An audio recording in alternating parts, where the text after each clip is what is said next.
जय श्रीकृष्ण श्रोता बंधु श्रीमद् भगवत गीतार मनुष्य जीवनर प्रत्येकटी समस्यार समाधान मिलता है। भगवत गीता एमिति एक प्रेरणादायक संदेशर महासागर जहाँकि जीवन में निराश मनुष्य को आशा और विश्वास भरी दे था।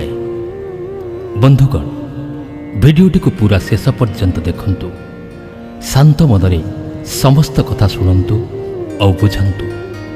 यह आपणक जीवन में शांति आनिबा सह आपणक विचारधारा और आपणक जीवन में बहुत सकारात्मक चिंताधारा निश्चित आनिबो। मु यह ग्यारंटी सह कहूची, जे भी ए गीता सार को शेष पर्यंत शुणिबो एवं यार ज्ञान को निज जीवन शैली रे व्यवहार करिबो, निश्चित भावे सही व्यक्तिर समस्त समस्या और असुविधा संपूर्ण भावे दूरीभूत हेबो। एथिपई एही भगवत गीता को प्रतिदिन सकाळु एवं राति रे सोइबा पूर्व निश्चित शुणु। भगवत गीतार श्रीकृष्ण कहिसंती, जो मनुष्य श्रद्धा और भक्तिर सह एही गीता शास्त्रर श्रवण और अध्ययन रे मन दिए, सी समस्त पापरु मुक्त हुई वो परम धाम को प्राप्त हुए। बंधुगण एथिपई कहा जाए, जो घरे भगवत गीता पाठ प्रतिदिन शुणा जाए से ही घरे केवे भी कौन संकट किंबा असुविधा आसेनी। भगवान श्रीकृष्णंकर कृपा और आशीर्वाद सर्वदा से ही घर को मिली थाए। जीवन सुख संपत्ति और आनंद रे परिपूर्ण होता है। बंधुगण कुरुक्षेत्र युद्धभूमि रे होइतिबा भीषण युद्धर प्रारंभ रे अर्जुन देखंती चारिपटे तांको भाई बंधु प्रिय परिजन और गुरुजन।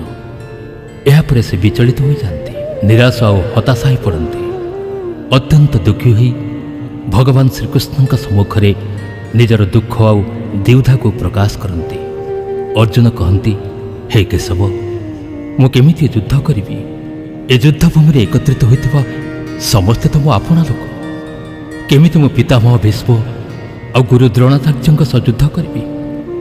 ए दुहें तो मोर पूजनीय गुरुदेव, एमानकु मारिबा अपेक्षा मु भिक्षा मागी जीवन काटिबा भल हबो। हे मधुसूदन, मु जो मानक सह युद्ध करने को जाऊँगी से माने सब मोर भाई, मोर अति आपणार। एमानकु मारिबा अपेक्षा बेस भल हबो मु सन्यासी होइजिबि।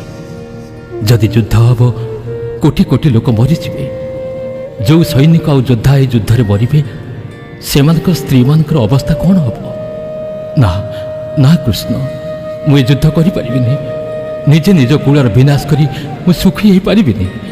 हे कृष्ण, मु किछि भी बुझी पारुनी, मोर मतिभ्रम घटुछि, मो मुंड कौन हो जाउछि, मो पाद थरी उठुछि, मो गांडी बधन मो हाथ खसी पड़ुछि।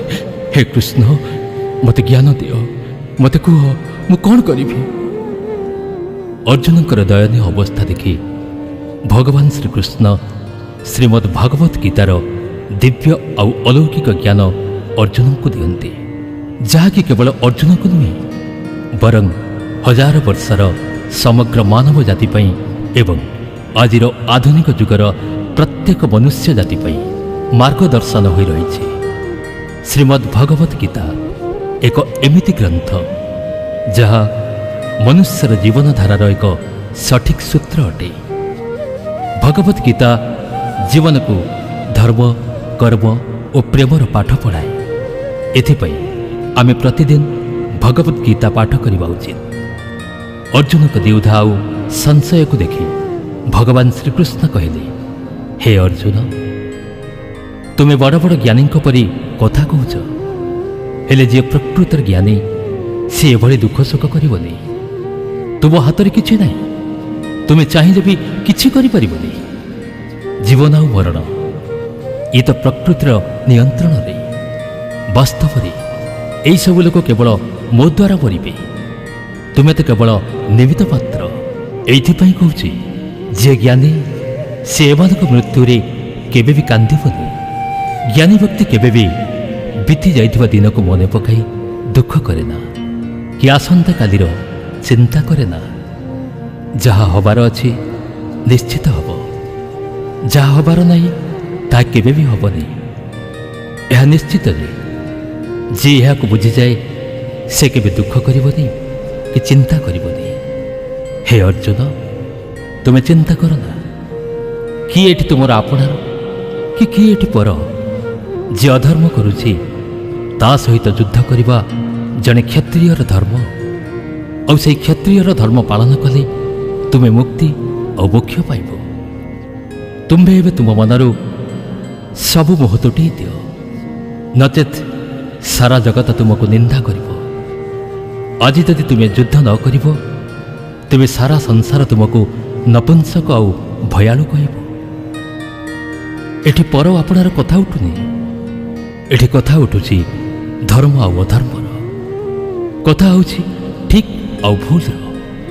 ଆଉ ଯଦି ତୁମେ ଭୁଲକୁ ଆପଣେଇ ନେବ ଆଉ ତାର ଅନ୍ତ ନ କରିବ ତେବେ ଭୁଲ କରୁଥିବା ବ୍ୟକ୍ତିକୁ ଆହୁରି ଅଧିକ ଶକ୍ତି ମିଳିବ, ସେ ଆହୁରି ଅଧିକ ଅଧର୍ମ କରିବ। ଏଥିପାଇଁ କହୁଛି ତୁମେ ମୋହକୁ ତ୍ୟାଗ କରି ଯୁଦ୍ଧ କର। ଶ୍ରୀମଦ୍ ଭଗବତ ଗୀତାରେ ଭଗବାନ ଶ୍ରୀକୃଷ୍ଣ କହିଛନ୍ତି, ହେ ଅର୍ଜୁନ, ଏ ସଂସାର ହେଉଛି ମୋହରି ମାୟା। ଏ ସଂସାର ମୁଁ ତିଆରି କରିଛି, ମୁଁ ଏହାର ପାଳନ ପୋଷଣ କରୁଛି, ମୁଁ ହିଁ ଏ ସୃଷ୍ଟିର ବିନାଶ ବି କରୁଛି। ମୁଁ ଅତୀତ, ମୁଁ ବର୍ତ୍ତମାନ ଆଉ ଭବିଷ୍ୟତର ସମସ୍ତ ପ୍ରାଣୀକୁ ଜାଣିଛି, କିନ୍ତୁ ବାସ୍ତବରେ ମୋତେ କେହି ଜାଣିନାହାନ୍ତି। ଶ୍ରୀକୃଷ୍ଣ କୁହନ୍ତି, ଯେଉଁ ଭାବରେ ଅନ୍ଧାରରେ ଆଲୁଅର ଜ୍ୟୋତି ଚମକି ଉଠେ, ଠିକ୍ ସେହି ଭାବରେ ସତଟା ଉଜ୍ଜଳ ଦେଖାଯାଏ। ଏଥିପାଇଁ ମନୁଷ୍ୟକୁ ସର୍ବଦା ସତ୍ ପଥରେ ଚାଲିବାକୁ ହିଁ ପଡ଼ିବ। ମୃତ୍ୟୁ ହିଁ ଅଟଳ ସତ୍ୟ, ଯାହାକୁ କେହି ବଦଳେଇ ପାରିବେନି। ଯେବେଠାରୁ ଏ ସୃଷ୍ଟି ତିଆରି ହେଲା ସେବେଠାରୁ ଜନ୍ମ ମୃତ୍ୟୁର ଚକ୍ର ପ୍ରଚଳିତ ହୋଇ ଆସୁଛି। ଯେଉଁ ଭାବରେ ମନୁଷ୍ୟ ନିଜର ପୁରୁଣା ବସ୍ତ୍ର ତ୍ୟାଗ କରି ନୂତନ ବସ୍ତ୍ର ଧାରଣ କରେ, ଠିକ୍ ସେହିଭଳି ଆତ୍ମା ପୁରୁଣା ଶରୀରକୁ ତ୍ୟାଗ କରି ନୂତନ ଶରୀରକୁ ଧାରଣ କରେ। ଏହା ପ୍ରକୃତିର ନିୟମ। ଏହି ସତ୍ୟକୁ ସ୍ୱୀକାର କରି ଭୟମୁକ୍ତ ହୋଇ ଆଜିଠାରୁ ବଞ୍ଚିବା ଶିଖ। ଜ୍ଞାନୀ ବ୍ୟକ୍ତି କେବେ ବି ମୃତ ବ୍ୟକ୍ତି ପାଇଁ ଦୁଃଖ କରେ ନା କି ବଞ୍ଚିଥିବା ଲୋକ ପ୍ରତି ମୋହ ରଖେ ନା, କାହିଁକି ନା ସେ ଜାଣିଥାଏ ଯିଏ ମରିଗଲା ସେ ପୁଣି ଥରେ ଜନ୍ମ ନେବ, ଆଉ ଯିଏ ଜୀବିତ ଅଛି ସେ ନିଶ୍ଚୟ ଦିନେ ମରିବ। ହେ ଅର୍ଜୁନ, ମୁଁ ସମସ୍ତ ପ୍ରାଣୀଙ୍କର ଆତ୍ମା, ସମସ୍ତ ପ୍ରାଣୀଙ୍କର ଆରମ୍ଭ ମଧ୍ୟ ଆଉ ଶେଷ ମଧ୍ୟ। ମୁଁ ଗ୍ରହରେ ଥିବା ସୂର୍ଯ୍ୟ, ବେଦର ସାମବେଦ, ଦେବତାଙ୍କ ମଧ୍ୟରେ ଇନ୍ଦ୍ର, ଇନ୍ଦ୍ରିୟ ମଧ୍ୟରେ ଥିବା ମନ, ମୁଁ ବ୍ରହ୍ମା, ମୁଁ ବିଷ୍ଣୁ, ମୁଁ ମହେଶ୍ୱର। ଜଳାଶ୍ରୟରେ ମୁଁ ସମୁଦ୍ର, ପର୍ବତ ମଧ୍ୟରେ ମୁଁ ହିମାଳୟ। ଏ ସମ୍ପୂର୍ଣ୍ଣ ସଂସାରରେ ତୁମେ ଯାହା କିଛି ଦେଖୁଛ ସବୁ ହିଁ ମୁଁ। ଭଗବାନ କୃଷ୍ଣ କହନ୍ତି, ଯେଉଁ ବ୍ୟକ୍ତି ନିଜ ମନକୁ ଶାନ୍ତ ରଖିବା ଶିଖିଯାଏ ତାଠାରୁ ଧନବାନ ଏ ସଂସାରରେ କେହି ନାହିଁ। ମନୁଷ୍ୟର ଦୁଃଖର କାରଣ ହେଲା ମୋହ। ଯେତେ ଅଧିକ ମୋହ ରଖିବ ସେତେ ଅଧିକ କଷ୍ଟ ପାଇବ। ଶ୍ରୀକୃଷ୍ଣ କହିଛନ୍ତି, ଯାହା ହେଉଛି ଭଲ ହେଉଛି, ଯାହା ହେଉଛି ଭଲ ହେଉଛି, ଆଉ ଯାହା ହେବ ଭଲ ବି ହେବ। ତୁମର କ'ଣ ହେଲା ଯେ ତୁମେ କାନ୍ଦୁଛ? କ'ଣ ତୁମେ ନେଇକି ଆସିଥିଲ ଯେ ହଜେଇ ଦେଲ? ତୁମେ କ'ଣ ତାକୁ ତିଆରି କରିଥିଲ ଯାହା ନଷ୍ଟ ହୋଇଗଲା? ଯାହା ତୁମେ ଦେଉଛ ଆଉ ନେଉଛ ସବୁ ଏଇଠୁ। ଆଜି ଯାହା କିଛି ତୁମର, କାଲି ସେ ଆଉ କାହାର। ଆଜି ତମ ପାଖରେ ଯାହା ଅଛି କାଲି ସେ ଆଉ କାହା ପାଖରେ ଥିଲା। ଆସନ୍ତାକାଲି ସେ ଆଉ କାହା ପାଖକୁ ଚାଲିଯିବ, କାହିଁକି ନା ପରିବର୍ତ୍ତନ ହେଉଛି ସଂସାରର ନିୟମ। ଶ୍ରୀମଦ୍ ଭଗବତ ଗୀତାରେ ଭଗବାନ ଶ୍ରୀକୃଷ୍ଣ କହିଛନ୍ତି, ମନୁଷ୍ୟକୁ ପରିଣାମର ଚିନ୍ତା କରିବା ବଦଳରେ ନିଷ୍ପାପ ଆଉ ନିଃସ୍ୱାର୍ଥପର ଭାବରେ କାମ କରିବା ଉଚିତ। କର୍ମ ନ କରି ଭାଗ୍ୟକୁ ଦୋଷ ଦେବା ଅନୁଚିତ। ହେ ଅର୍ଜୁନ, ତୁମେ ନିଜକୁ ଭଗବାନଙ୍କୁ ସମର୍ପିତ କରିଦିଅ। ଏହା ହିଁ ସବୁଠୁ ବଡ଼ ସାହାରା। ଭଗବାନ ଶ୍ରୀକୃଷ୍ଣ କହିଛନ୍ତି, ମଣିଷ ନିଜ ଜନ୍ମ ପାଇଁ ନୁହେଁ କର୍ମ ପାଇଁ ମହାନ ହୁଏ। ଯଦି ମଣିଷ ନିଜ କର୍ମରେ ସୁଖ ଖୋଜେ ତାହେଲେ ସେ ପାଏ। ହେ ଅର୍ଜୁନ, ଆସକ୍ତିରୁ ହିଁ କାମନା ଜନ୍ମ ନିଏ। ଯିଏ ନିଜ ମନକୁ ନିୟନ୍ତ୍ରଣରେ ରଖି ନପାରେ ସିଏ ନିଜେ ଶତ୍ରୁ ଭଳି କାମ କରେ। ଅଶାନ୍ତ ମନକୁ ନିୟନ୍ତ୍ରଣକୁ ଆଣିବା କଷ୍ଟ ହୋଇପାରେ, ହେଲେ ଅଭ୍ୟାସ ଦ୍ୱାରା ତାହାକୁ ବଶୀଭୂତ କରାଯାଇପାରେ। ଭଗବତ ଗୀତାରେ ଶ୍ରୀକୃଷ୍ଣ କହିଛନ୍ତି, ପୃଥିବୀରେ ଯେମିତି ଋତୁ ବଦଳେ ସେମିତି ଆମ ମନରେ ସୁଖ ଦୁଃଖ ଆସନ୍ତି ଆଉ ଯାଆନ୍ତି। ଏଥିପାଇଁ ଆମେ ବିଚଳିତ ହେବା ଉଚିତ ନୁହେଁ। ହେ ଅର୍ଜୁନ, ସମୟ ଆଗରୁ କି ଭାଗ୍ୟରୁ ଅଧିକ କାହାକୁ କିଛି ମିଳେ ନା। ଯେମିତି ଦୀପର ଆଲୁଅର କଥା ଦୀପତଳ ଅନ୍ଧାରକୁ ଜଣା ନଥାଏ, ଠିକ୍ ସେମିତି ମଣିଷକୁ ଯୁବାବସ୍ଥାର ପଛରେ ଥିବା ବାର୍ଦ୍ଧକ୍ୟର କଥା ଜଣା ନଥାଏ। କୌଣସି ମଣିଷର ମନ ଜୀବନରେ ଶେଷ ପର୍ଯ୍ୟନ୍ତ ଜାଲରୁ କେବେ ମୁକୁଳି ପାରେ ନା। ରସିରେ ବନ୍ଧା ହୋଇ ପ୍ରତି ମୁହୂର୍ତ୍ତରେ ସେ ଯେତେବେଳେ ଭଗବାନ କୃଷ୍ଣଙ୍କୁ ଅର୍ଜୁନ ପଚାରନ୍ତି, ହେ କେଶବ, ଏସବୁ ମାନେ ଯଦି ଆତ୍ମା ନିତ୍ୟ ସନାତନ ଆଉ ଆଜନ୍ମା, ଯାହାକୁ ନିଆଁ ପୋଡ଼ିପାରେନି, ଅସ୍ତ୍ର କାଟିପାରେନି, ପୁଣି ମଧ୍ୟ ପ୍ରାଣୀର ଆତ୍ମାକୁ ଦୁଃଖ ସୁଖ ସୁଖ କଷ୍ଟ ଆନନ୍ଦ ପୀଡ଼ା ଆଉ ମାନ ଅପମାନର ଅନୁଭବ କାହିଁକି ହୁଏ? ଭଗବାନ ଶ୍ରୀକୃଷ୍ଣ କହନ୍ତି, ହେ ପାର୍ଥ, ମୁଁ ପ୍ରଥମରୁ ତୁମକୁ କହିଛି, ସୁଖ ଦୁଃଖର ଆଭାସ ଦେବା ଆତ୍ମାର କାମ ନୁହେଁ, ଶରୀରର କାମ। ଅର୍ଜୁନ କହନ୍ତି, ହେ କେଶବ, ଶରୀରକୁ କଷ୍ଟ ଆଉ ପୀଡ଼ା ସେତେବେଳେ ହୋଇଥାଏ ଯେତେବେଳେ ଶରୀରକୁ ଆଘାତ ଲାଗେ କିମ୍ବା କୌଣସି ଅଙ୍ଗ କଟିଯାଏ, ଯେମିତିକି ଶରୀରରେ ନିଆଁ ଲାଗିଯାଏ। ଏଥିପାଇଁ ଯେଉଁ କଷ୍ଟ ହୁଏ ତାହା ଶରୀରର କଷ୍ଟ, କିନ୍ତୁ ସମ୍ମାନ ହାନି ପାଇଁ ଯେଉଁ ଦୁଃଖ ଲାଗେ କିମ୍ବା ସମ୍ମାନ ପାଇଁ ଯେଉଁ ଆନନ୍ଦ ଆସେ, ସେଥିରେ ତ ଶରୀରକୁ କଷ୍ଟ ହୁଏ ନା। ସମ୍ମାନ ହାନିର ଆଉ କୀର୍ତ୍ତିର ଦୁଃଖ ଆଉ କଷ୍ଟ କେବଳ ଆତ୍ମାକୁ ହିଁ ଲାଗେ। ଭଗବାନ କୃଷ୍ଣ ଅର୍ଜୁନକୁ କହନ୍ତି, ନା ଅର୍ଜୁନ, ଏ କୀର୍ତ୍ତି ଅପକୀର୍ତ୍ତି ମାନ ଅପମାନ ଅବା ଲାଭ କ୍ଷତି, ଜିତିବାର ଆନନ୍ଦ ଅବା ହାରିବାର ଦୁଃଖ, ଏ ଆତ୍ମାକୁ କଷ୍ଟ ଦିଏନି। ଏ ଆତ୍ମାର କାମ ନୁହେଁ, ଇଏ ହେଉଛି ମନର ଛଳନା।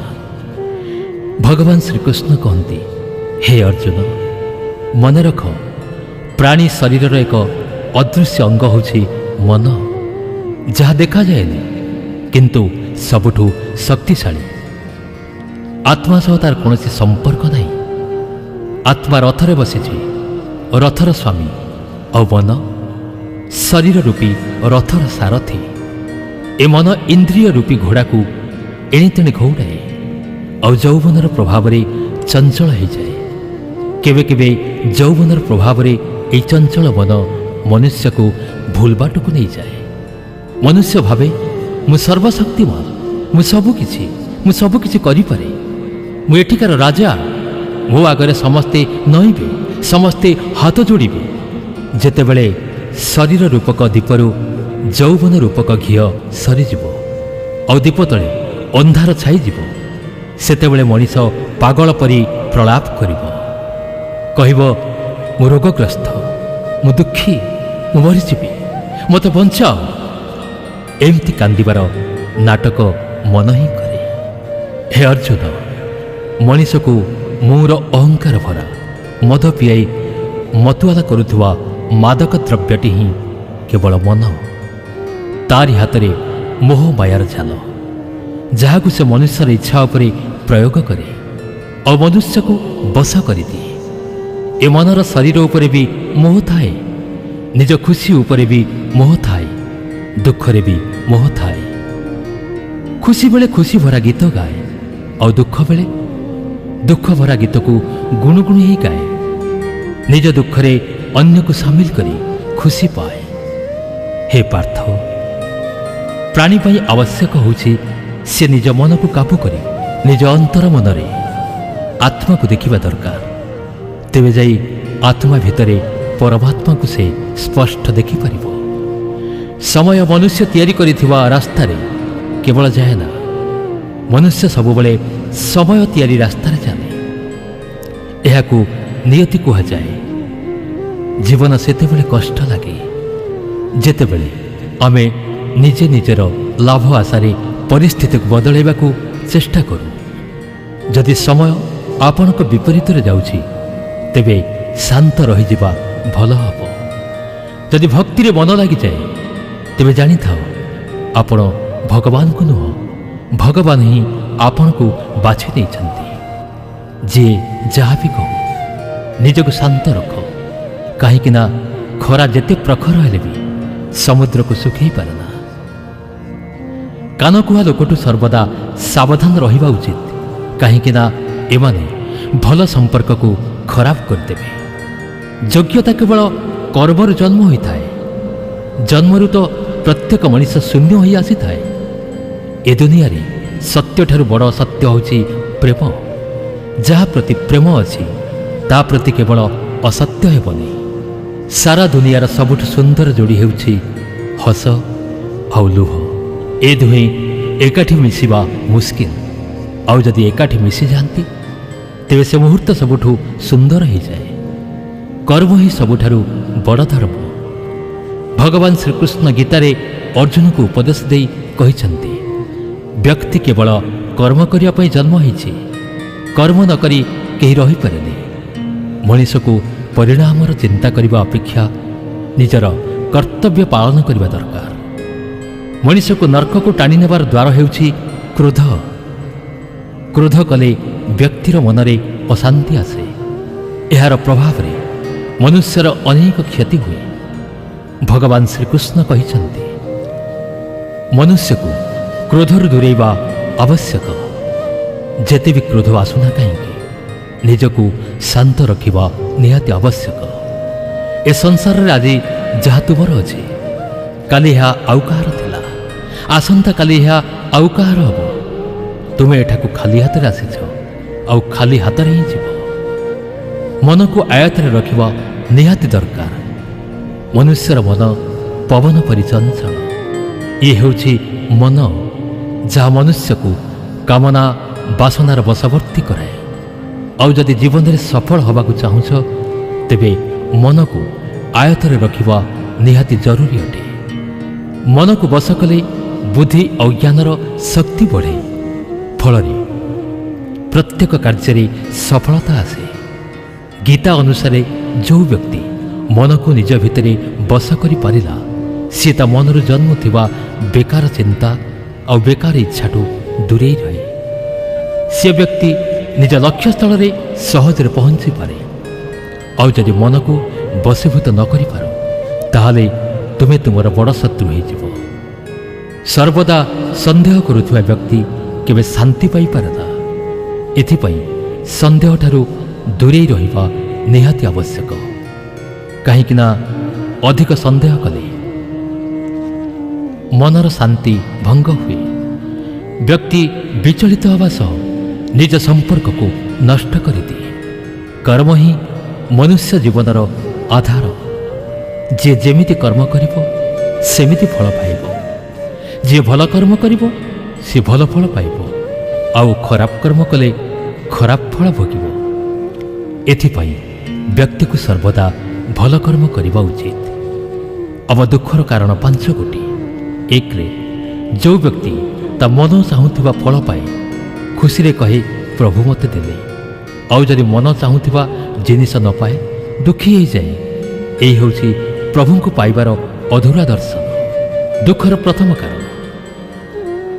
ଦ୍ୱିତୀୟ, ଅନ୍ୟ କି ଦୁଃଖ ପାଉ, ଅନ୍ୟର କ୍ଷତି ହେଉ ପଛେ ମୁଁ ଭଲରେ ରହେ, ସୁଖରେ ରହେ। ଏହି ପ୍ରକାର ଚିନ୍ତା, ଏହି ପ୍ରକାର ମଳିନ ସ୍ୱାର୍ଥ ଆମ ଦୁଃଖର ଦ୍ୱିତୀୟ କାରଣ। ତୃତୀୟ, ଆମେ ବର୍ତ୍ତମାନ ଯାହା ପାଇବାକୁ ଇଚ୍ଛା କରୁଛେ ତାକୁ ଯଦି ନ ପାଉଛେ, ବାରମ୍ବାର ଚାହିଁଲେ ବି ତାହା ମିଳୁନି, ତାହା ହେଉଛି ଦୁଃଖ। ଚତୁର୍ଥ କାରଣ, ଯାହା ଆମର କରିବାର ଅଛି ତାହା କରୁନେ, ଆଉ ଯାହା ନ କରିବା କଥା ତାକୁ କରୁଛେ।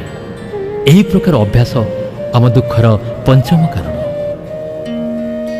କୌଣସି ଏକ ସଫଳତାର ଶ୍ରେୟକୁ ନେଇ ନିଜେ ବାହାଦୁରୀ ମାରିବାର ଗର୍ବ, ଏହି ଅହଂଭାବ ଆମ ଦୁଃଖର ପଞ୍ଚମ କାରଣ। ଶ୍ରୀକୃଷ୍ଣ କୁହନ୍ତି, କିଏ କ'ଣ କରୁଛି, କେମିତି କରୁଛି ଆଉ କାହିଁକି କରୁଛି, ଏସବୁଠାରୁ ଆପଣମାନେ ଯେତେ ଦୂରରେ ରହିବେ ସେତେ ଖୁସିରେ ରହିବେ। ଶରୀରର ସୌନ୍ଦର୍ଯ୍ୟ ମନକୁ ଆକର୍ଷିତ କରିଥାଏ, ହେଲେ ସ୍ୱଭାବର ସୁନ୍ଦରତା ହୃଦୟକୁ ଆକର୍ଷିତ କରିଥାଏ। ଏଥିପାଇଁ ମନୁଷ୍ୟର ସ୍ୱଭାବ ସର୍ବଦା ନିର୍ମଳ ହେବା ଦରକାର। ଜୀବନରେ ଆମେ କେତେ ଠିକ୍ ଆଉ କେତେ ଭୁଲ ଏକଥା କେବଳ ଦୁଇ ଜଣ ଲୋକ ଜାଣିଥାନ୍ତି, ଏକ ପରମାତ୍ମା ଆଉ ଦ୍ୱିତୀୟରେ ଅନ୍ତରାତ୍ମା। ଭଗବାନ ଶ୍ରୀକୃଷ୍ଣ କୁହନ୍ତି, ଯେଉଁ ମନୁଷ୍ୟ ଭିତରେ ସ୍ୱଳ୍ପ ଜ୍ଞାନ ଥାଏ ଆଉ ଈଶ୍ୱରଙ୍କ ପ୍ରତି ଶ୍ରଦ୍ଧା ନଥାଏ, ସେହି ମନୁଷ୍ୟ କେବେ ବି ତା ଜୀବନରେ ଖୁସି କି ସଫଳତା ପାଇପାରେନି। ମୋହ ହେଉଛି ବିନାଶର କାରଣ। ମନୁଷ୍ୟର ଦୁଃଖର ମୂଳ କାରଣ କେବଳ ମୋହ। ଯେତେ ଅଧିକ ମୋହ ରଖିବ ସେତେ ଅଧିକ କଷ୍ଟ ହିଁ ଭୋଗିବ। ପଶ୍ଚାତାପ ଅତୀତକୁ ବଦଳାଇ ପାରେ ନା, ଚିନ୍ତା ଭବିଷ୍ୟତ ତିଆରି କରିପାରେ ନା।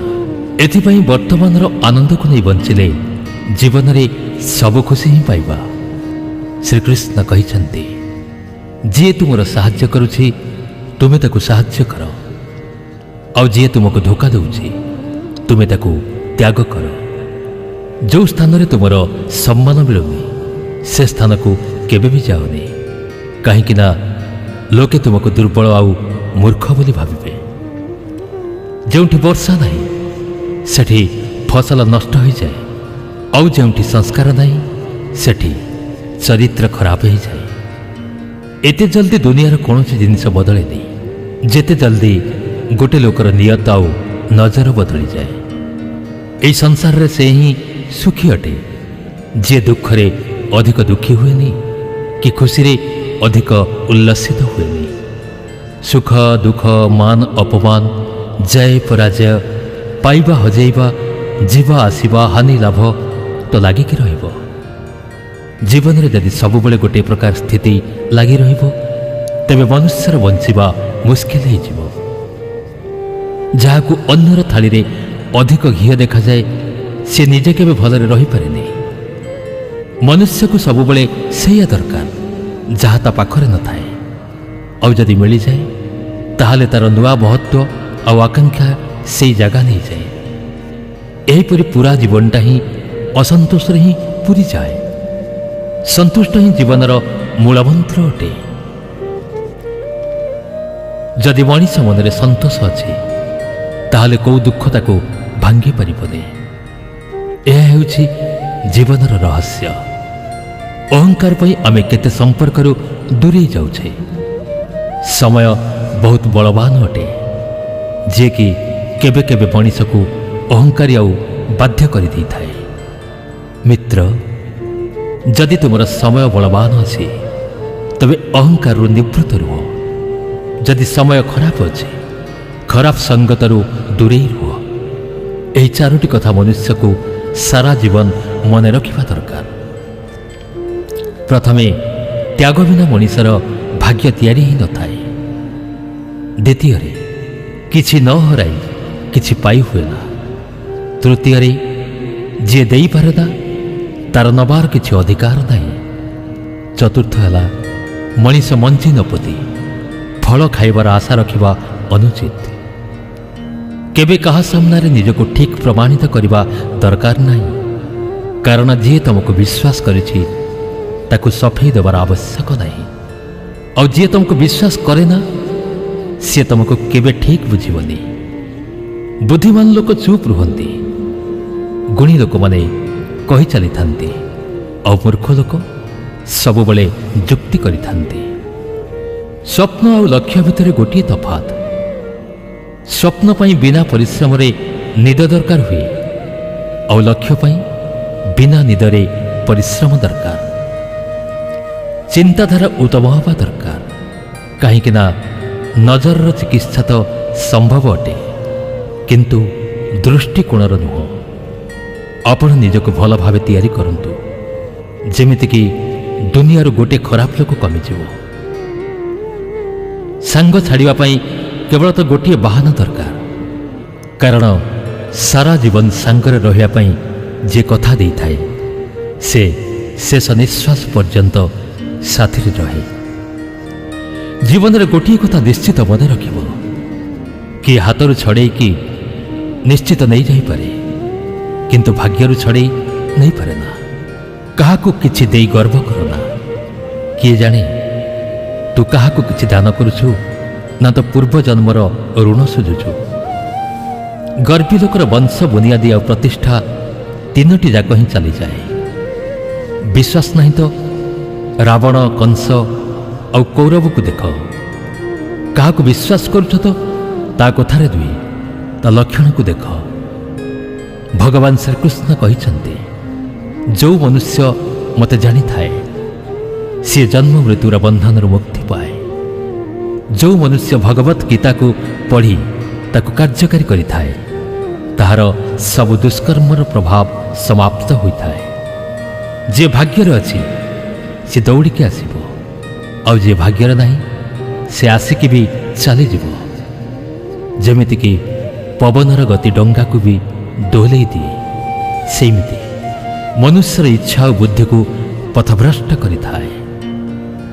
ଯେଉଁ ମନୁଷ୍ୟ ସୁଖ ଦୁଃଖରେ, ମାନ ଆଉ ଅପମାନରେ ଶାନ୍ତିରେ ଥାଏ ସେହି ମନୁଷ୍ୟ ମୋର ଅତି ପ୍ରିୟ ଅଟେ। ନିଜ ଅସୁବିଧା ପାଇଁ ଅନ୍ୟକୁ ଦାୟୀ କଲେ ନିଜ ଅସୁବିଧା କେବେ ଦୂର ହୋଇନଥାଏ। ଯଦି କେବେ ଆପଣଙ୍କ ପ୍ରତି ଅନ୍ୟର ବ୍ୟବହାର ବଦଳିଥାଏ ତେବେ ବୁଝିବା ଉଚିତ ସେହି ମନୁଷ୍ୟ ତମଠୁ କିଛି ଚାହେଁ। ବିଜ୍ଞାନ କହେ, ଜିଭରେ ଲାଗିଥିବା ଆଘାତ ସବୁଠୁ ଜଲ୍ଦି ଠିକ୍ ହୋଇଥାଏ, କିନ୍ତୁ ଜ୍ଞାନ କହିଥାଏ ଜିଭରୁ ଲାଗିଥିବା ଆଘାତ କେବେ ଠିକ୍ ହେଇନଥାଏ। ରାତିର ମୁଠାରେ ଗୋଟିଏ ସକାଳ ବି ଅଛି। ସର୍ତ୍ତ ଏଇଆ ଯେ ପ୍ରଥମେ ମନ ଭରି ଅନ୍ଧାରକୁ ଦେଖିନିଅ। ମନେ ରଖ, ସବୁଠୁ ବଡ଼ ଅପରାଧ ଅନ୍ୟାୟକୁ ସହିବା ଆଉ ଭୁଲ ସହିତ ବୁଝାମଣା କରିବା। ମନୁଷ୍ୟ ଦୁଇଟି କାରଣ ଯୋଗୁଁ ବଦଳି ଯାଇଥାଏ। ଯଦି କିଏ ଖାସ୍ ଲୋକ ତା ଜୀବନରେ ଆସେ କିମ୍ବା ଆଉ କିଏ ବହୁତ ଖାସ୍ ତା ଜୀବନରୁ ଚାଲିଯାଏ। ଦୁନିଆର ଚାରିଟି ସ୍ଥାନ କେବେ ଭରି ନଥାଏ: ସମୁଦ୍ର, ଶ୍ମଶାନ, ଇଚ୍ଛାର ପାତ୍ର ଆଉ ମନୁଷ୍ୟର ମନ। ବୁଦ୍ଧିମାନ ବ୍ୟକ୍ତି ଯେବେ ସବୁ ସମ୍ପର୍କ କାଟି ଦେଇଥାଏ ତେବେ ବୁଝିଯିବା ଦରକାର ତା ଆତ୍ମସମ୍ମାନକୁ କୋଉଠି ନା କୋଉଠି ଆଘାତ ଲାଗିଛି।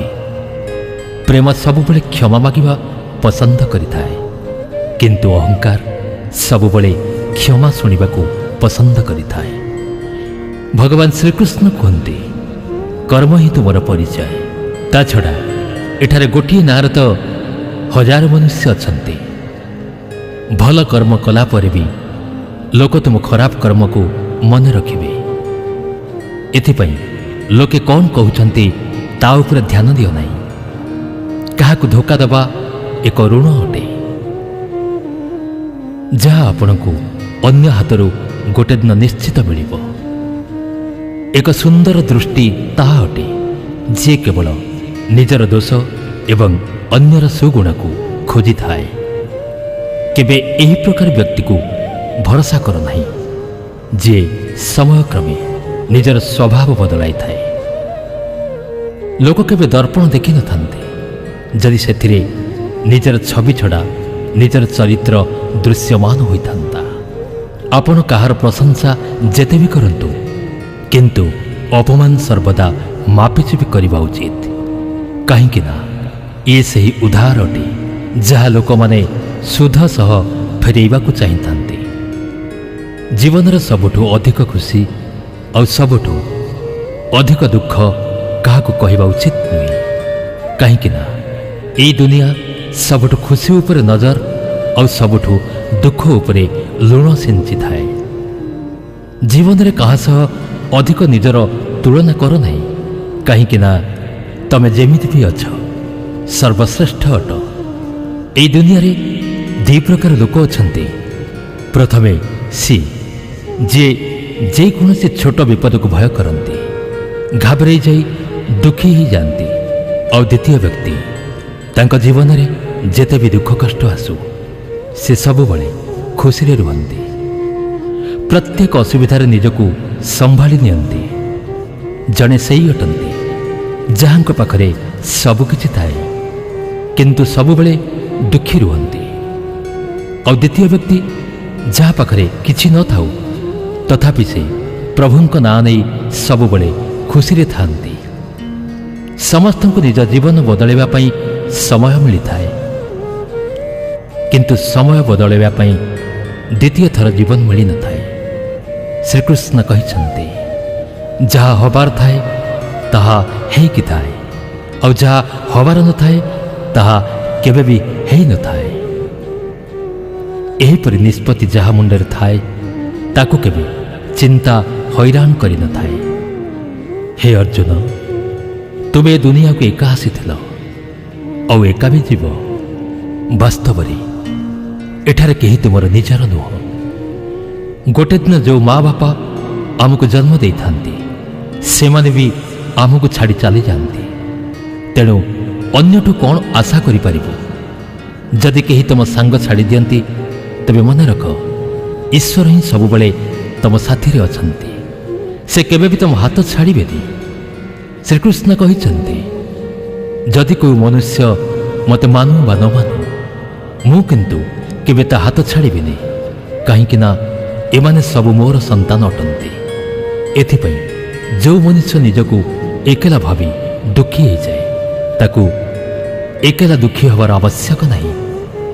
ଜୀବନରେ ଯଦି ବି କେବେ ଅସୁବିଧା ଆସେ ତେବେ ସାହସ କେବେ ହରାଅ ନାହିଁ। କେବଳ ଧୈର୍ଯ୍ୟ ଟିକେ ରଖ।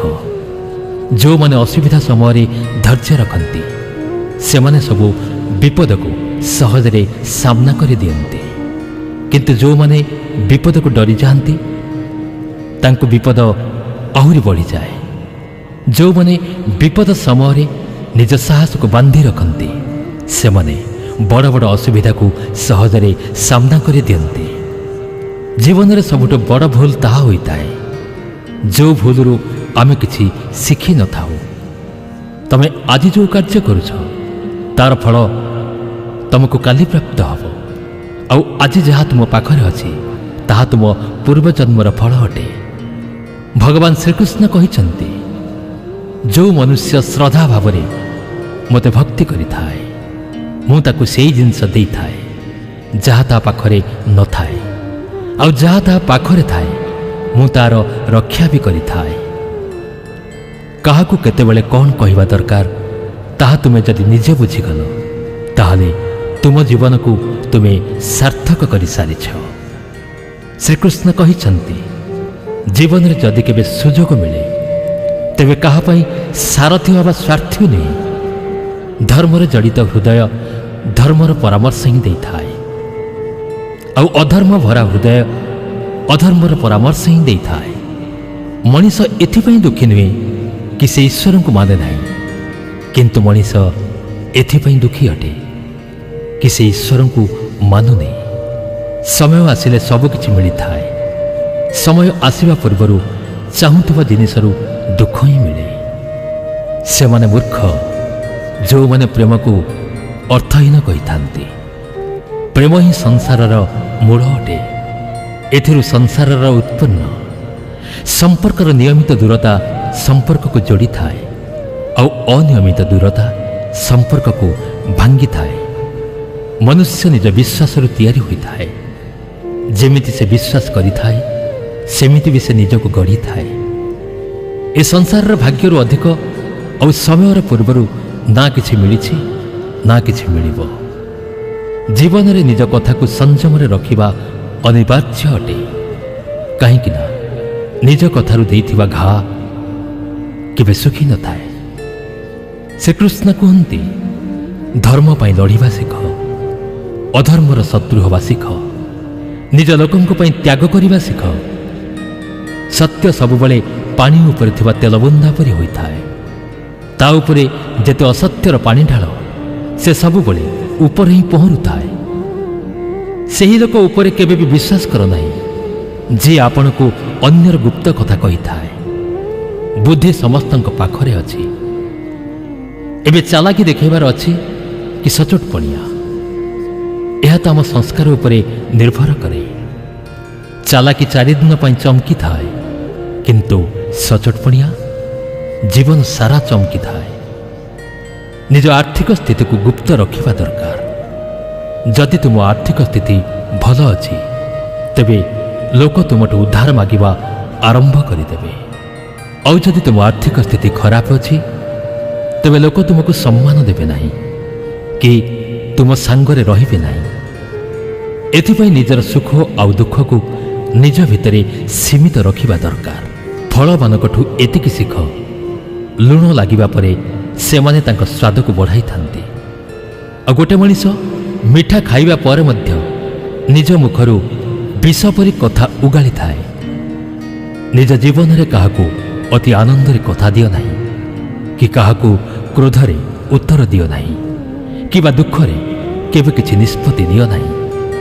କୌଣସି ବ୍ୟକ୍ତି ପଛେ ଲକ୍ଷାଧିକ କଥା ଜାଣିଥାଉ ବା ପୁରା ଜଗତକୁ ଜାଣିଥାଉ, ଯଦି ସେ ନିଜକୁ ଜାଣିନାହିଁ ତାହେଲେ ସେ ଅଜ୍ଞାନୀ ଅଟେ। ଯଦି କିଏ ଆପଣଙ୍କୁ ପ୍ରତ୍ୟାଖ୍ୟାନ କରେ, ତେବେ ନିଜକୁ ଖରାପ ଭାବିବନି, କାହିଁକି ନା ସେ ବାସ୍ତବରେ ଆପଣଙ୍କର ମୂଲ୍ୟ ଜାଣିନାହିଁ। ସବୁବେଳେ ଶାନ୍ତ ରୁହ, ଏଥିରେ ସବୁବେଳେ ଆପଣ ନିଜକୁ ସୁଦୃଢ଼ ଭାବେ ପାଇବେ। କାହିଁକି ନା ଲୁହା ଥଣ୍ଡା ହେବା ପରେ ମଜବୁତ ହୋଇଥାଏ, କିନ୍ତୁ ଗରମ ଥିଲାବେଳେ ତାକୁ ଚାହିଁଲେ କୌଣସି ବି ଆକୃତିରେ ଗଢ଼ାଯାଇପାରିବ। କୌଣସି ବିପଦ ବେଳେ ଏହି 7ଟି ଜିନିଷ ଆପଣଙ୍କୁ ସର୍ବଦା ରକ୍ଷା କରିପାରିବ। ଆପଣଙ୍କ ଜ୍ଞାନ, ଆପଣଙ୍କ ବିନମ୍ରତା, ଆପଣଙ୍କ ବୁଦ୍ଧି, ଆପଣଙ୍କ ଭିତରର ସାହସ, ଆପଣଙ୍କ ଭଲ କର୍ମ, ସତ କହିବାର ଲକ୍ଷଣ ଆଉ ଈଶ୍ୱର ବିଶ୍ୱାସ। ବିପଦ ସମୟରେ ସମସ୍ତେ ଏକଲା ହୋଇଯାଆନ୍ତି, କିନ୍ତୁ ସେହି ବିପଦ ପାଇଁ ସେହି ଲୋକ ମଜବୁତ ହୋଇଯାଇଥାଏ। ଭଗବାନଙ୍କ ଉପରେ ବିଶ୍ୱାସ ସେହି ଛୁଆ ପରି କର, ଯେଉଁ ଛୁଆକୁ ଉପରକୁ ଫିଙ୍ଗି ଧରିଲେ ବି ସେ ହସିଥାଏ, ସେ ଡରି ନଥାଏ, କାହିଁକି ନା ସେ ଜାଣିଥାଏ ଆପଣ ତାକୁ କେବେ ତଳକୁ ପଡ଼ିବାକୁ ଦେବେନି। ଶ୍ରୀକୃଷ୍ଣ କହନ୍ତି, ତୁ ମନକୁ ଛୋଟ କର ନାହିଁ, ଯେଉଁଠିକି ତୋ ନିଜ ଲୋକ ମୁହଁ ଫେରାଇ ନେବେ, ସେଇଠି ସର୍ବଦା ମୁଁ ତୋ ସାଙ୍ଗରେ ରହିବି। ତୁ କାହା ଆଗରେ ଏତେ ବି ମୁଣ୍ଡ ନୁଆଇଁ ଦେଇନି କି ସେ ତୋତେ ନୀଚ ବୋଲି ଭାବିବ। ଲୋକେ ତୁମର ସମ୍ମାନ ସେବେ ବି କରିବେ ଯେତେବେଳେ ତମେ ତାଙ୍କୁ ତାଙ୍କ ଭଳି ଅଣଦେଖା କରିବା ଶିଖିଯିବ। ଯେଉଁ ସମ୍ପର୍କ ଆମକୁ କନ୍ଦାଇଥାଏ ତାଠୁ ଗଭୀର କୌଣସି ସମ୍ପର୍କ ନାହିଁ, ଆଉ ଯେଉଁ ସମ୍ପର୍କ ଆମକୁ କନ୍ଦେଇକି ଛାଡ଼ିଦିଏ ତାଠୁ ଦୁର୍ବଳ କେଉଁ ସମ୍ପର୍କ ନାହିଁ। ଖରାପ ସମୟରେ ଯିଏ ସାଙ୍ଗରେ ଥାଏ ତାଠୁ ବଡ଼ ସମ୍ପର୍କ ଆଉ କେଉଁଠି ନାହିଁ। ଶ୍ରୀକୃଷ୍ଣ କହିଛନ୍ତି, ଯିଏ ଭାବନାକୁ ବୁଝେ ସିଏ ନିଜର, ଯିଏ ଭାବନାଠୁ ଦୂରରେ ଥାଏ ସେ ପର, ଯିଏ ଦୂରରେ ଥାଇ ବି ପାଖରେ ଥିଲା ଭଳି ଲାଗେ ସିଏ ଆମର, ଆଉ ଯିଏ ପାଖରେ ଥାଇ ବି ଦୂରରେ ଥିବା ଭଳି ଲାଗେ ସିଏ ବହୁତ ପର। ମନୁଷ୍ୟ ସର୍ବଦା ନିଜ ଭାଗ୍ୟକୁ ଦୋଷ ଦିଏ। ଏ କଥା ଜାଣିବି ଭାଗ୍ୟଠୁ ଉଚ୍ଚା ତାର କର୍ମ ଅଟେ, ଯାହା ତା ନିଜ ହାତରେ ଅଛି। ଗୋଟେ ବୁଦ୍ଧିମାନ ବ୍ୟକ୍ତି ସେହି ଅଟେ ଯିଏ ଅନ୍ୟର ବିଶେଷତ୍ୱକୁ ଦେଖି କିଛି ଶିଖିଥାଏ। ସେମାନଙ୍କ ତୁଳନା ଈର୍ଷା କରେ ନାହିଁ। ଏ ଦୁନିଆରେ କେହି କାହାର ସହାନୁଭୂତିଶୀଳ ନୁହନ୍ତି। ଶବକୁ ଶ୍ମଶାନରେ ରଖି ନିଜ ଲୋକକୁ ପଚାରେ, ଆଉ କେତେ ସମୟ ଲାଗିବ? ଦୁଃଖ ତ ନିଶ୍ଚିତ ଆସିବ। ସେତେବେଳେ ଜୀବନ ସମ୍ପୂର୍ଣ୍ଣ ହୋଇଥାଏ। ଖାଲି ଖୁସି ମଣିଷକୁ ସାହସ ଦେଇନଥାଏ କି ଜୀବନର ଉଦୟ ଦିଗ ସହିତ ମୁହାଁମୁହିଁ କରାଇଥାଏ।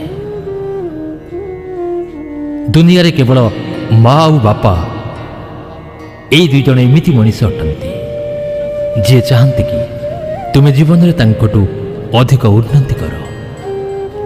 ସମୟ, ବନ୍ଧୁ ଆଉ ସମ୍ପର୍କ ଇଏ ଏମିତି ଏକ ଜିନିଷ ଯାହା ମାଗଣାରେ ମିଳିଥାଏ, କିନ୍ତୁ ଏହା ଅଧିକ ମୂଲ୍ୟବାନ ବୋଲି ଜଣାପଡ଼ିଥାଏ ଯେତେବେଳେ ଆମେ ଏହାକୁ ହରେଇ ଦେଇଥାଉ।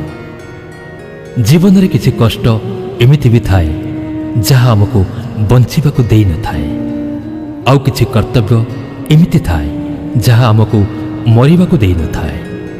ତୁମେ ଚାହିଁଲେ ବି ଯେତେ ଭଲ କର୍ମ କର, କିନ୍ତୁ ତୁମ ପ୍ରଶଂସା ମଶାଣିରେ ହିଁ ହେବ। ଯଦି ତୁମେ ଥରଟିଏ କାହାକୁ କ୍ଷମା କରୁଛ ତାହେଲେ ତୁମେ ବୁଦ୍ଧିମାନ ଅଟ। ଯଦି ତୁମେ ଗୋଟେ ଲୋକକୁ ଦ୍ୱିତୀୟ ଥର କ୍ଷମା କରୁଛ ତାହେଲେ ତୁମେ ବହୁତ ନରମ ହୃଦୟର ଲୋକ ଅଟ। ଯଦି ତୁମେ ସେହି ବ୍ୟକ୍ତିକୁ ତୃତୀୟ ଥର ପାଇଁ କ୍ଷମା ଦେଉଛ ତାହେଲେ ତୁମେ ଦୁନିଆର ସବୁଠୁ ମୂର୍ଖ ଅଟ। ଜୀବନର ସବୁଠୁ ମହଙ୍ଗା ଜିନିଷ ଅଟେ ତୁମର ବର୍ତ୍ତମାନ, ଯାହା ଥରେ ଚାଲିଗଲେ ଦୁନିଆର ସମସ୍ତ ସମ୍ପତ୍ତି ଦେଲେ ବି ତାହାକୁ ଆମେ କେବେ ଫେରାଇକି ଆଣିପାରିବାନି।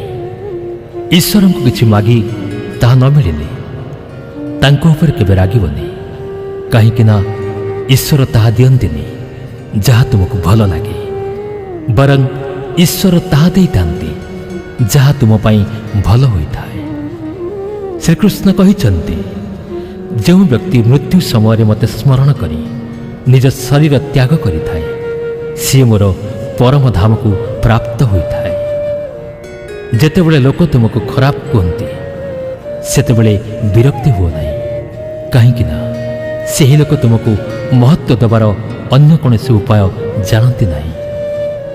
ଶ୍ରୀକୃଷ୍ଣ କହିଛନ୍ତି, ମୁଁ ପୃଥିବୀର ମଧୁର ସୁଗନ୍ଧ ଅଟେ, ମୁଁ ନିଆର ଉତ୍ତାପ, ମୁଁ ସବୁ ଜୀବଙ୍କର ଜୀବନ ଓ ସନ୍ନ୍ୟାସୀଙ୍କର ଆତ୍ମନିୟନ୍ତ୍ରଣ ମୁଁ।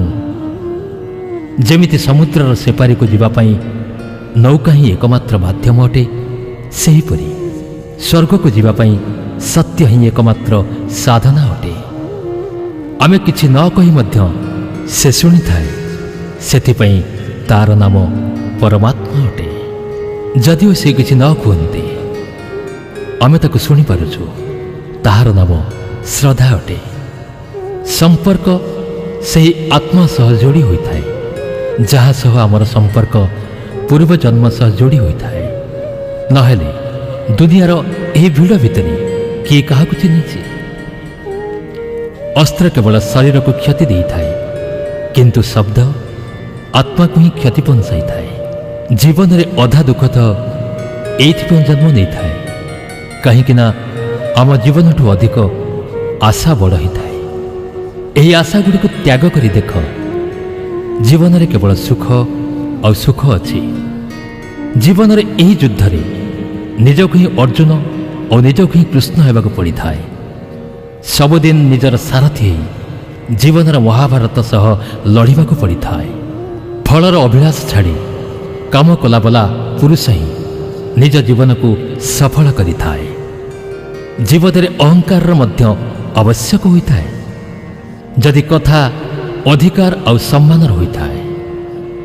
ମନୁଷ୍ୟର ଆହାର ସାତ୍ୱିକ ଆଉ ସନ୍ତୁଳିତ ହେବା ଦରକାର। ଯେଉଁ ମଣିଷକୁ ଏହା ଜଣା ନାହିଁ କି କେତେ ଖାଇବା ଦରକାର, କ'ଣ ଖାଇବା ଦରକାର, କେଉଁଠି ଖାଇବା ଦରକାର ଆଉ କେମିତି ଖାଇବା ଦରକାର, ସେହି ମଣିଷ ଜୀବନର ଶୀର୍ଷକୁ କେବେ ବି ଛୁଇଁ ପାରିବନି। ଯେଉଁ ମଣିଷକୁ ନିଜ ଜୀବନରେ ନିଜ ଆଖପାଖର ଦୁନିଆରେ ସବୁକିଛି ଖରାପ ଆଉ ଖରାପ ଦେଖାଯାଇଥାଏ ଆଉ ସବୁ ଜିନିଷ ଭୁଲ ଲାଗିଥାଏ, ସେହି ମଣିଷ ଖୁବ୍ ଶୀଘ୍ର ଅବସାଦକୁ ଚାଲିଯାଇଥାଏ। କିଛି ନିରୀହ ବ୍ୟକ୍ତିଙ୍କୁ ଧୋକା ଦେବା ଆଉ ଜାଣି ଶୁଣିକି ଆଘାତ ଦେବା ଏ ଦୁନିଆର ସବୁଠୁ ବଡ଼ ପାପ ଅଟେ। ଯଦି ଦୁଃଖରୁ ଦୂରେଇବାକୁ ଚାହୁଁଛ ତେବେ ଯାହା ବି ଈଶ୍ୱର ଦେଇଛନ୍ତି ସେଥିରେ ଖୁସିରେ ବଞ୍ଚିବାକୁ ଶିଖ। ସେବା ସମସ୍ତଙ୍କର କର, କିନ୍ତୁ ଆଶା କାହାଠାରୁ ରଖ ନାହିଁ, କାହିଁକି ନା ସେବାର ଉଚିତ ମୂଲ୍ୟ ଭଗବାନ ହିଁ ଦେଇପାରିବେ, ମଣିଷ ନୁହେଁ। ଭୁଲ ତ ପ୍ରକୃତିର, ମାନିନେବା ହିଁ ସଂସ୍କୃତିର ଏବଂ ତାକୁ ସୁଧାରି ନେବା ପ୍ରକୃତି ଅଟେ।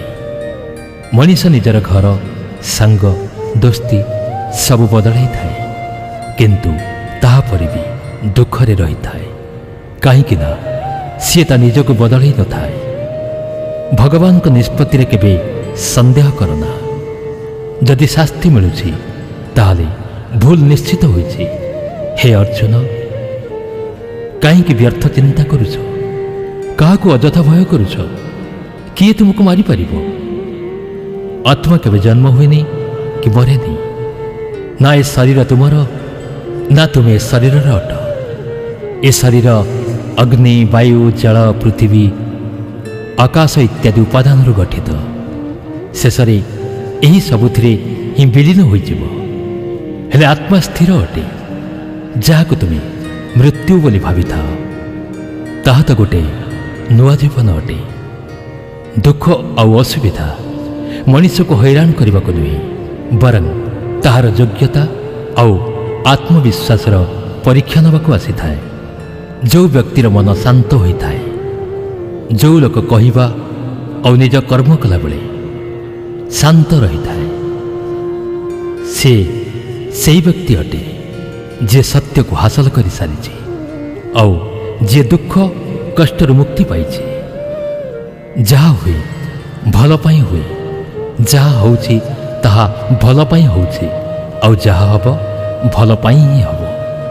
ଯାହା ବିତିଗଲା ତାହା ପାଇଁ ଅନୁତାପ କରିବା ଦରକାର ନାହିଁ, ଆଉ ଭବିଷ୍ୟତର ଚିନ୍ତା ମଧ୍ୟ କରିବା ଦରକାର ନାହିଁ। ଏବେ ତ ବର୍ତ୍ତମାନ ଚାଲିଛି, ଏଥିପାଇଁ ବର୍ତ୍ତମାନକୁ ନେଇ ବଞ୍ଚିବା ଶିଖ। ଗୋଟେ ବୁଦ୍ଧିମାନ ବ୍ୟକ୍ତି ନିଜ ଭିତରର ତ୍ରୁଟିକୁ ସେହି ପ୍ରକାର ଦୂର କରିଥାଏ, ଯେମିତି ଗୋଟେ ବଣିଆ ଚାନ୍ଦିର ଅଶୁଦ୍ଧିକୁ ବାଛି ବାଛି ଟିକେ ଟିକେ କରି ଆଉ ଏ ପ୍ରକ୍ରିୟାକୁ ବାରମ୍ବାର କରିକି ଦୂରେଇ ଦେଇଥାଏ। ଭଗବାନ ଶ୍ରୀକୃଷ୍ଣ କହିଛନ୍ତି, ଏ ସଂସାରରେ ତୁମେ ଗୋଟେ କ୍ଷଣରେ ଯଦି କୋଟିଏ ଲୋକର ମୁରବୀ ହେଇଯାଉଛ, ଅନ୍ୟ କ୍ଷଣରେ ତୁମେ ଦରିଦ୍ର ମଧ୍ୟ ହେଇଯାଉଛ। ମୋର ତୋର, ଛୋଟ ବଡ଼, ନିଜର ପର, ଏହିସବୁ ନିଜ ଭିତରୁ ଅଲଗା କରିଦିଅ। ତାପରେ ସବୁକିଛି ତୁମର, ଆଉ ତୁମେ ଏହି ସମସ୍ତଙ୍କର।